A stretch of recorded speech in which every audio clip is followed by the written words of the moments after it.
So today, Robbie is the mountain guide for the Alpine Challenge. So he's going to run over the challenge and tell you the lowdown really, and then we'll take some questions. And Philippa, if it's still alright with you, maybe you could tell us a bit about your experience from the last Alpine Challenge.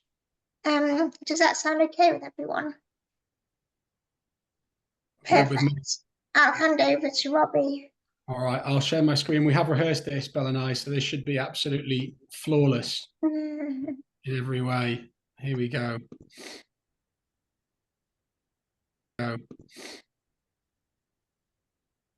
Cool.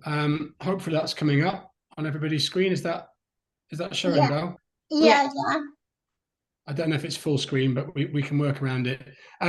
Well, first of all, thank you. Well, thank you for joining the call this evening. I know it's never easy to coordinate times around other things going on in the world, and trying to actually set the time aside to join the call is never easy. So thank you very much for committing to joining the call, and hopefully we can get you excited about the Alpine Challenge. We can get you thinking about what you can do in preparation for it, and the fundraising, obviously, it's so important for spinal research. So I will just say the dates we've looked at for next year are 28th of May to the 1st of June.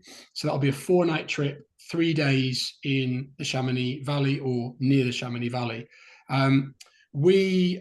This will be going into our 4th Spinal Research Alpine Challenge, which is really exciting. We ran our first one in 2019. Then obviously it was tricky with the pandemic to run anything abroad, but we returned back in the end of 2021 and then again in 2023. So every other year since 2019, and they have been so much fun. The groups that come on them are always just lovely people. Pip, who's on the call, actually joined last year's trip in 2023, and I think, I mean, I'm sure you probably all know, if you're part of spinal research and support the charity, the community is so special, and I think there's a real sense of gratitude and appreciation for people when they climb up mountains, because I think they recognise that it's something that they're incredibly fortunate still to be able to do, when presumably they have friends or family members, somebody close to them that's been affected by a spinal cord injury, and so I think for me there's just always a huge outpouring of emotion when we get to the summits. People are just really proud to be there and proud to be supporting the charity and fundraising. So I absolutely love these trips, and I'm really excited that we've got one running again next year.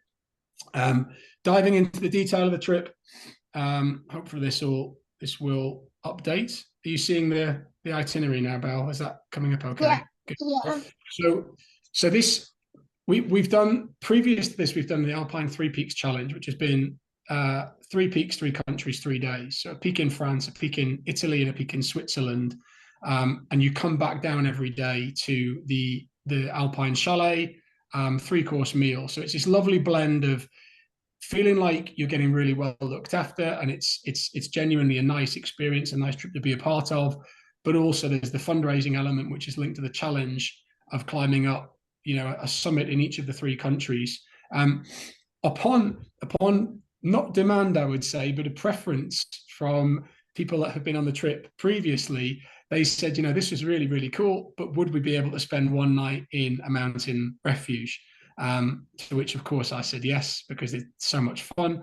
So this trip would still be 3 peaks on 3 days, but we would probably do the first day, the 29th, would be almost like an acclimatization hike, getting used to the difference in altitude, because obviously, particularly coming from close to sea level in the UK, going up to sort of 2,500 meters, while there's no altitude sickness as such, people can definitely feel that it's harder work going up to that kind of altitude. And anyone that's been out to the mountains or cycled over sort of high passes, anything like that, you'll probably have felt that difference. So this year's trip will be arriving into Chamonix on the late afternoon, early evening, on the 28th of May. Settle into the accommodation. We'll have welcome drinks and a dinner that evening, and go through all the sort of bits and pieces we need to cover off. And then the 29th, as I said, will be an acclimatization day, probably just somewhere in the Chamonix Valley, hopefully with some good views and some nice scenery. Grab lunch on the summit, and then we'll make our way back down, chat through any bits and pieces that we need to talk about with Kit, and again have a meal in the chalet that evening. And then the 30th, this is a provisional itinerary because a lot of this will depend upon refuge opening dates, which haven't been announced yet. But the plan will be to go to the Le Contamine Valley and to hike up to Lac Jouvet and Mont Jouvet, which is close to 2,500 meters, and then descend back down to a nearby refuge, which is around 2,000 meters, stay overnight in the refuge, have dinner there. If you haven't stayed in a mountain hut before, it's absolutely amazing. You're basically out in the middle of the mountains at 2,000 meters in altitude. You have dinner and then, sit outside in the evening with a, hot chocolate or a drink, a beer or whatever, and just see the stars and just take it all in. It's really pretty incredible. And then that night we stay in the hut. We'll try and pick a nice refuge. They vary in quality, but normally it's kind of either a dormitory or a small bunk room, and you sleep there overnight. Night sleep is normally a little bit disrupted, but that's part of the experience. And then the next day we'll set off and probably look to hike over a col called Col de la Cycle, and maybe even do the summit of Tête de la Cycle, depending upon everyone's feeling. There's a little bit of a kind of technical ridge, a little bit of scrambling to get to the top of that. So if everyone's comfortable, we can go, or there's an option then to kind of split the group.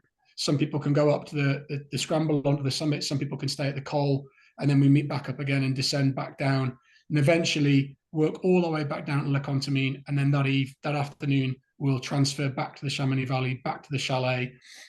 People can get a nice hot bath or shower, and there's a hot tub at the chalet, and then a 3-course meal that follows that as well. So all we say is, when you're doing your fundraising, just don't post pictures of the chalet and the hot tub. Just post pictures of the mountains, and occasionally we'll find some dilapidated shed on the side of a mountain you can take a photograph of and say you stayed there. I'm just going to share some photos of the last couple of years, the last couple of trips we've done. That was last year's group that Pip was a part of. She's there on the far left, pointing up to the summit of Mont Blanc from the Italian side. That was our day in Italy on a peak called Testa Bernarda. And then this was our day in Switzerland. This is hiking above Emerson to a peak called Bel Oiseau, which is always, a pretty striking experience because it's got amazing 360 views and a beautiful lake below. And then this was our day in France. This is the group from last year again on the top of Pointe de la Paz, looking over to Mont Blanc from the French side. So you can see Mont Blanc this time from the French aspect, and the northern slopes where obviously you can see more snow on the northern side that doesn't get as much, north aspect doesn't get as much sun. In terms of what's covered in the trip, hopefully if the slide moves on, I'll be there, but we'll also have a local guide from the Chamonix Valley. Last year we had a guide called François-Eric Cormier, who's fantastic, but we've also used different local guides, and the benefit for that is they know the area incredibly well. They know the history of the area. They understand all of the wildlife, the environment. And if you're interested to kind of learn along the way and learn more about the environment that you're in, it's just a really good opportunity to speak to a local French guide who's probably lived in the area for 30, 40 years. And also they know the area so well, the environment, the routes. They can take us what Francois calls off-piste, and go off and do some really interesting things away from the main trails. So our objective is really to try and find a little bit of solitude in the mountains, get away from the tourist routes, and hopefully feel like, for as much as possible over the 3 days that we've got the environment to ourselves and what's normally a group of kind of 10 or 12 people. So that's the objective. As I mentioned, the accommodation, we stay in a luxury chalet in the Chamonix Valley. We have a resident chef that provides the meals, so breakfasts. We have picnic lunches on the trail, and then 3-course meals in the evening. And then this night, we're going to be staying, this trip, we're going to be staying one night in the mountain refuge accommodation as well. All of your hosting's taken care of, and we provide you with your training plan and kit list for the event as well. If you want to use it as a sort of a chance to work towards training towards something at the end of May next year. You have to carry your pack. I'll just quickly touch on upon kit and equipment and fitness. You have to carry your pack. Normally the pack's about 5 or 6 kilos. And hiking gear, generally speaking, this time of year, it will probably be okay to hike in either shorts and t-shirt, possibly with a light fleece layer on your top for most of it. When we're moving, people tend to get quite warm. Obviously, most of the hiking in the mornings is uphill, so people generally get quite warm quite quickly. So we always kind of say to people, be bold, start cold.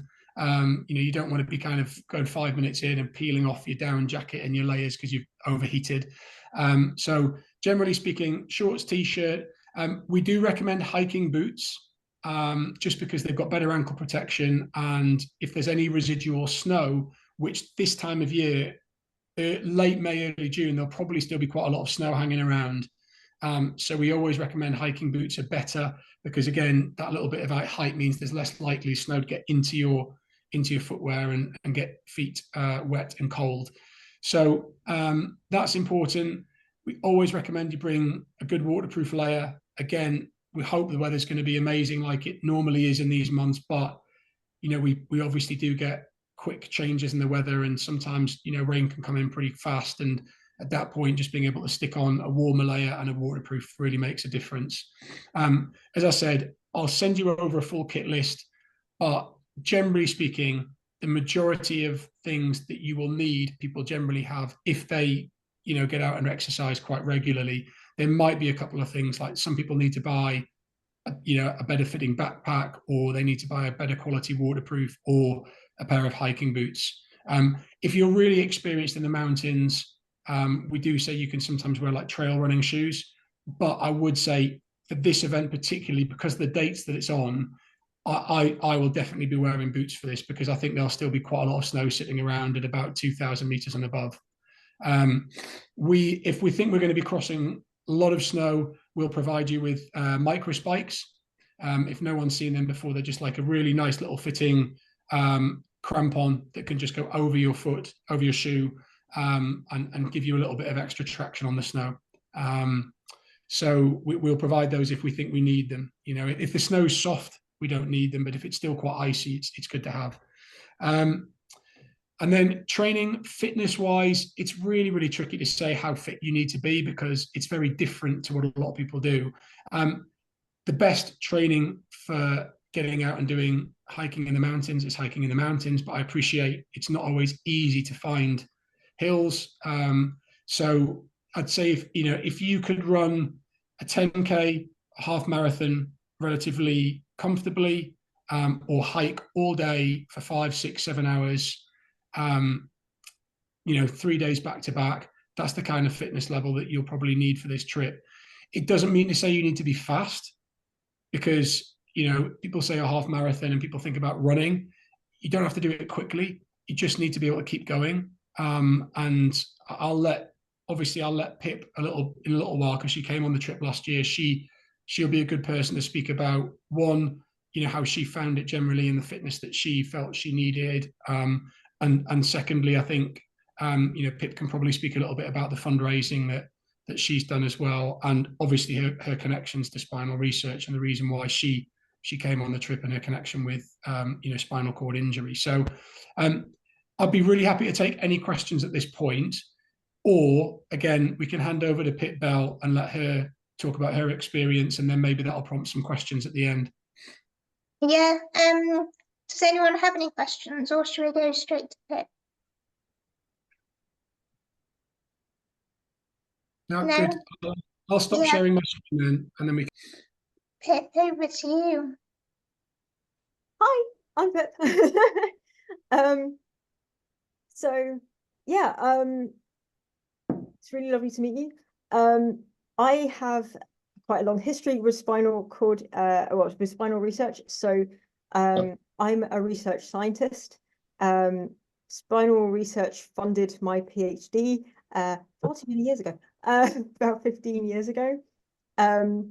So I started researching then into spinal cord, or trying to find a treatment for spinal cord injury, and found the field fascinating and wonderful. And so I have been working in that field ever since.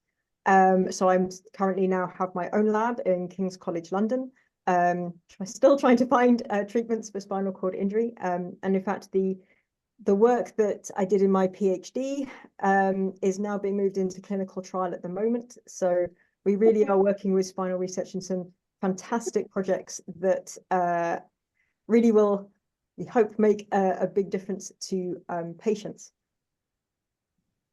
In a slightly odd turn of events, unfortunately, my sister a few years ago also acquired a spinal cord injury, a very mild spinal cord injury, but she currently lives with motion and sensory dysfunction and chronic pain, which throws into, I guess, sharp relief the need for the treatments that we're trying to produce, and obviously to fund brilliant charities like spinal research. So this is, I've obviously supported them throughout my career, but this is why I continue to try and support them now, because I know that, yes, they fund and have funded my work, but they fund so many brilliant projects that really do have so much potential to help patients. So about the walk itself, fundraising wise, what did I do? So a lot of fundraising was asking my friends and family to support. So sending out leaflets and things like that, just telling them that it was happening. Because honestly, a lot of people find the fact that you're walking in 3 different countries in 3 days up these massive mountains really quite impressive. But in addition to that, I did raffles, made some, got my friends and family to help make crafts. So did around Christmas time craft sale. What else did we do? I do science stand-up comedy. So a number of the events that I put on were, everything went to the spinal research. And also we were started to do sort of mini events around the hospital and the university. So things like football matches were where the women's Euros were, and other things like that. So people only needed to give a small amount to sort of participate, and then they got prizes and things like that. But an awful lot of kind of smallish events, but over time, and the fact that we have such a long period of time, that you really can sort of establish a sort of a ball rolling with the funding. And it wasn't anything sort of big and serious that I had to worry about. As I say, it was just sort of gradually over time raising the money. I found it actually really quite easy to raise the money. I thought at the beginning, it's like, oh my God, this is a huge amount. But really, once you started going, it was really very simple, and the time period that we have to do it in was really great. So yeah, in terms of the trip itself, it was fantastic. The primary thing is the people involved. So obviously Robbie and Francois, amazing guides, really helpful, not only before but during the walk, absolutely fantastic. The group that we were with are brilliant people, and we've all stayed in touch. So there's a WhatsApp group which we still chat on, but a number of people, when they come down to London, we go out for dinner, we meet up. I've gone to visit a couple of them for holidays. It really is a brilliant group of people that we got on the walk. So I think for me, the one of the best things was the fact that I got to meet such amazing people, and yeah, have a really lovely opportunity to actually get to know everyone really well. Of course, the walk itself was, I mean, it's really lovely. The Alps are amazing. I came back to my lab going, oh, everyone's like, oh, did you like it? It was kind of like, okay, what I need is to win the lottery and then put a lab on the top of a mountain so I can go hike every day and then do some science and come back. Like, honestly, just absolutely fantastic. Robbie and Francois, they obviously knew the area. They got us on the most beautiful walks. It was fantastic. Yes, so if you even vaguely think you might like hiking, or you like hiking now, I highly recommend it. It was absolutely brilliant. The accommodation is fantastic. Yeah, don't tell everyone that you're going to go home to a sauna and a hot tub, but it really is lovely. It is honestly sort of 5-star, and the food was lovely. It was all just felt very, very pampered. It was absolutely brilliant. And it's a really unusual way of raising the money. So there's not many people that have this sort of challenge. So again, that really helped in getting people sort of interested in the walk and getting more sponsorship. And a lot of our sponsorship actually came during the walk. So we were sort of, on social media, tweeting, sending out pictures. I think at one point there was one of our walkers was called Warren, and we had him sort of looking as though he's falling off a mountain and trying to climb up. So we're quite adventurous in how we're taking photographs and sort of publicizing the event as we're doing it. And yeah, obviously, if it makes any difference, I loved it so much. I've signed up to come to this challenge as well, because I really, really enjoyed it. I thought it was a fantastic experience.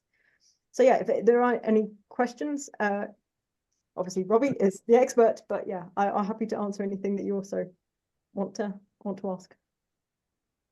Cool. Thanks so much, Pip. Have you got any questions, Olivia? Ross?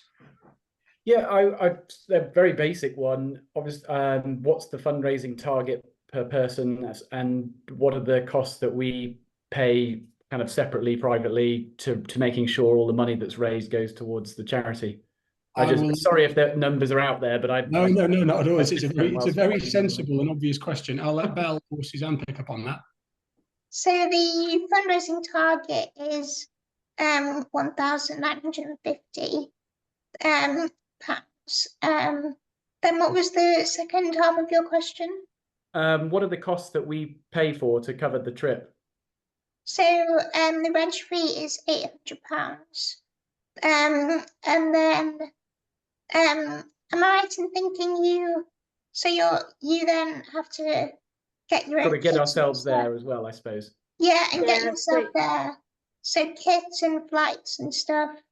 I couldn't give you an exact price, but yeah, No, that's because obviously people are going to come from different places, and yeah, if you've got boots, you've got boots. So £800 and then raise the thick end of 2,000. yeah. Okay, good. I'm going to take some digital notes these days. No longer pen and paper. Belle will follow up with an email as well, and put all of that information into an email, just so you've got in writing kind of what's included and what you need to consider. Yeah. And the £800 reg fee as well can be paid in instalments. So you don't have to do that in one big chunk if that's easier. Mm-hmm. Can I just ask Philippa about what did you find sort of level of fitness wise that you had to have? Obviously, I don't know if you've had much experience hiking. I do try and stay fit, but I haven't done much hiking, I'll be honest. So I'm just intrigued to see what you found your fitness levels to be like with the challenge. Yeah, so I had hiked quite a lot previously, but not for a few years before the challenge. Yeah. I ran quite a lot.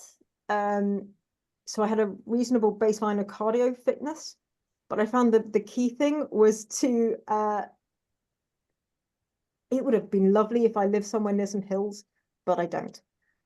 So I just went to the gym a lot and did a lot of squats and lunges and made sure that I had good muscle development in my legs. And I think that was key. But in terms of the basic cardio fitness, if you are relatively, fit and consistent over a number of, can run a few days in a row and things, you'll be able to do it. But I would say absolutely do some functional strength training on your legs, because yeah, it's just the continuous, getting up the hill is generally actually okay. It's normally the coming down which hurts. Yeah. And because Yeah. we're walking every day. But honestly,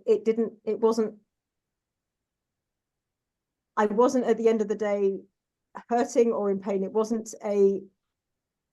it was a challenge, but it wasn't sort of you're struggling at any point. It Yeah. was enjoyable. Right. Our Okay. our sort of mantra on that is we want people to get back home tired but not broken is what we go for. So people should people should feel it. It should feel like it's it's been 3 days. The legs should definitely feel like they've taken something.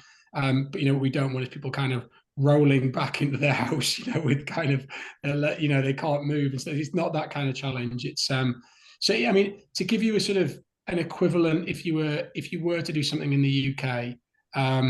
Is if you know any of the sort of the big three in the UK, so Snowdon, Scafell Pike, or Ben Nevis, it would be like hiking those 3 peaks basically in consecutive days. So it'd be like hiking the top of Ben Nevis each day for 3 days, which is probably about 3 to 4 hours up and about 2 to 3 hours down. But I think to what Pip said, I think the big thing definitely is the descent.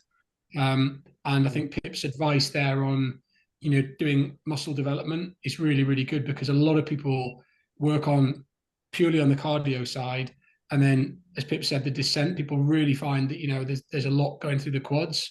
And actually, the more you've done, and you can do stuff in the gym in addition to sort of strength work, you can do things like this, some gyms have like step machines, or you can get on the treadmill on an incline. And the other thing is if you are doing strength work, it's the concentric muscle, it's the stepping down. A lot of people will kind of use things like stepping up, but if you're standing on a bench and you step down and then back up and then down, it's just doing things like that to give yourself the training you need. And then if you want to do low impact work, so things like cycling, again, getting out on a bike or doing spinning, again, really good for just developing cardio and strengthening your legs at the same time. Yeah, perfect. So in our group, there was a whole bunch of varying levels of fitness and ability. We had a number of people with spinal cord injuries in our group. Everyone could do the walks, and Robbie and Francois were brilliant at making sure that they could accommodate everyone's needs on that. So also don't feel as though if you come and then you take a little bit longer in a descent that you're going to be left behind or anything. That is absolutely not going to happen. So don't, you're there as a team, we're there as a group, and we want to achieve everything together. So yeah, I completely agree. It's actually quite easy because of the group size. It's quite easy to manage with the 2 of us. Normally Francois will go off the front, and then I will make sure that I'm there to support other people, across the group. So, and the people that came out that had spinal cord injuries that were probably, I think, quite well rehabilitated. Pip, it's fair to say, in terms of the mobility. But on one of the peaks in Switzerland, there was a really sort of rocky little crop at the top. And Ray and Warren, I think they did find some of the sort of proprioception and the motor skills on that was a little bit tricky. But fitness wise, they were absolutely fine all the way through. Good. Okay. Any other questions? What's the sort of cut-off date for commitment to the trip? Is it sort of this year or next year? When do you need people to be on board? Suzanne, what are the dates on that? We don't really have a set date at the moment, but we are trying to get the team filled within ideally the next few weeks. Just the sooner we get the team filled, the longer they have to fundraise, and we can provide lots of guidance and kind of support on that area. I think we already have a number of people on the team, including Pip, as we know. So yeah, I think we're probably about halfway to filling the team, aren't we, Belle? Because it's quite it remains quite a small exclusive event. So yeah, just as soon as possible, really, we'd like to. Okay. Is it 8 people? I'm just trying to remember the photo. So we have 12. We have 12, maximum 12 spaces at the moment. So yeah, hoping to get all 12 in. I think that normally the group lands at about 10 to 12 people. Yeah. And 12, we basically set it at 12 because that's the number of spaces in the chalet. So we can go above that, but also we could go to sort of we could get another chalet nearby and go to 16 or 18 or whatever. But I also feel like 12 is just a really nice number. It feels like the group size is, everyone gets to know each other. It's just a lovely, like, intimate, in the sense that, you know, you get to hear other people's stories and reasons for supporting the charity. And, you know, generally speaking, there'd be sort of a couple of days or throughout the days where people kind of just fall into stride with somebody and chat, and it's very, very natural. And there's other times that you'll just see someone just want to just have a bit of time, and they'll just walk on their own and take it all in. And I think that, you know, a lot of people, I think, when they come out here, realize that, you know, life is just full on, full on, full on. And just the ability to spend 2 to 3 hours just walking and looking at mountains and not having to worry about other stuff is actually quite a relief.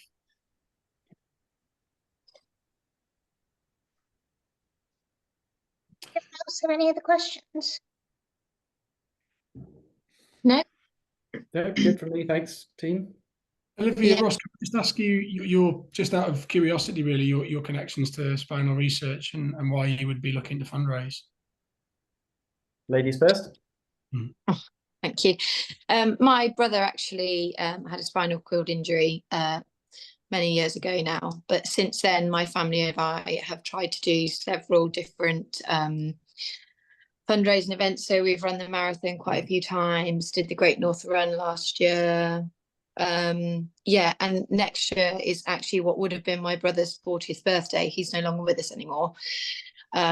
So we actually looked at this, my sister and I, and potentially my husband, as trying to do something, but we all want to try and do some big events next year just to try and fundraise for what would have been his 40th birthday. So it's something that we just feel really passionate about, really. And I think as a family, nobody kind of prepares you for how life-changing a spinal cord injury can be. And it was like a total shock to us. Something that we would never have anticipated or saw happening. And then just the impact it had on all of us was just unbelievable. So since then, we have just really tried in our own way, and lots of our friends further afield, spinal research, will tell you, do things in memory of Danny. So it's just something that we feel really passionate about. And I know the cause of what you're trying to do, having lived with somebody that's had a spinal cord injury, it can just make, like, it seems like almost small progressions in a way, but they can just make such a huge difference to somebody living with a spinal cord injury. So to try and help fundraise for that is just, yeah, something we feel really passionate about. Oh, thanks, Olivia. And I can obviously see it's quite incredibly meaningful coming up to, you know, next year as well. So thank you for sharing that. No, thank you. It's been really good to hear. I've thought about doing the Alpine Challenge a few times, and I've just thought, and I've ended up doing the marathon and sort of running events instead. But I just think next year actually it would be amazing to do something different and obviously challenging, but also just like a good experience and just in memory of Dan, really. So I keep looking at the website though. There's several different challenges, and I'm like, maybe I could do a few. And then I think, well, calm down here, but. Oh, thank you for letting us know and explaining as well. And Ross, you've got a connection. Yeah, I'm a very lucky boy. I did break my back in a snowboarding accident in New Zealand. What is now a very long time ago, in the year 2000. It was the very last day of sort of 2.5-month trip. I'd been at Canterbury University studying avalanches for a dissertation. Oh, wow.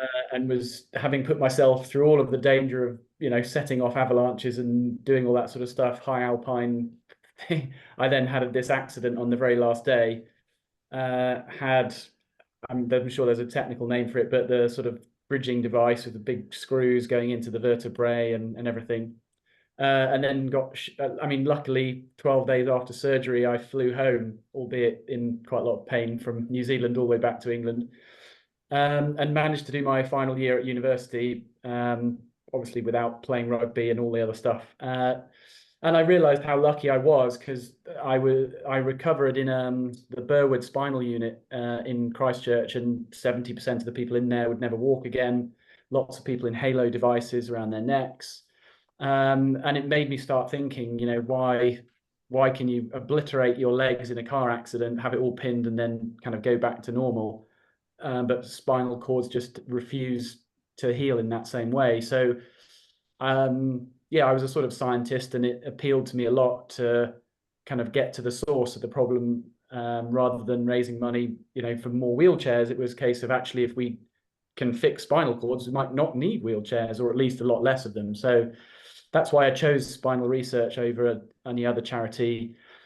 I started out with the London 10K.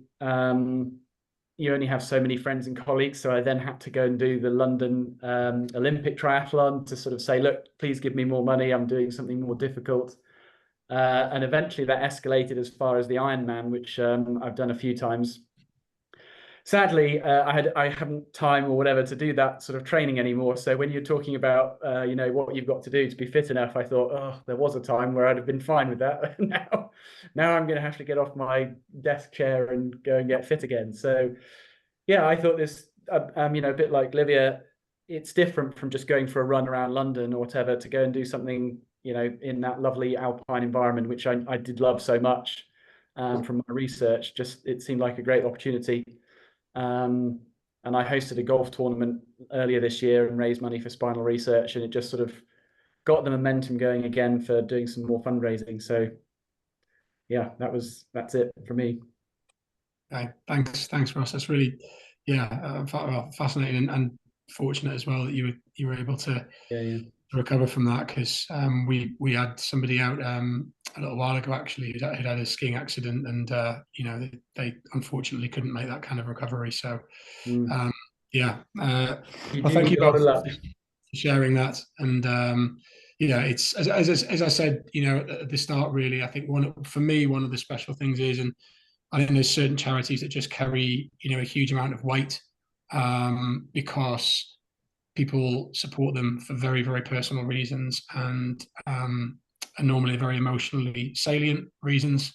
And it just I think for me, it just seems to bring out the best in people when they're doing something, you know, for a charity that they really, really care about. And so it's what makes, to Pip's point earlier, I think it's what makes the group so special, because people can relate to each other in maybe a way that other people just can't quite understand.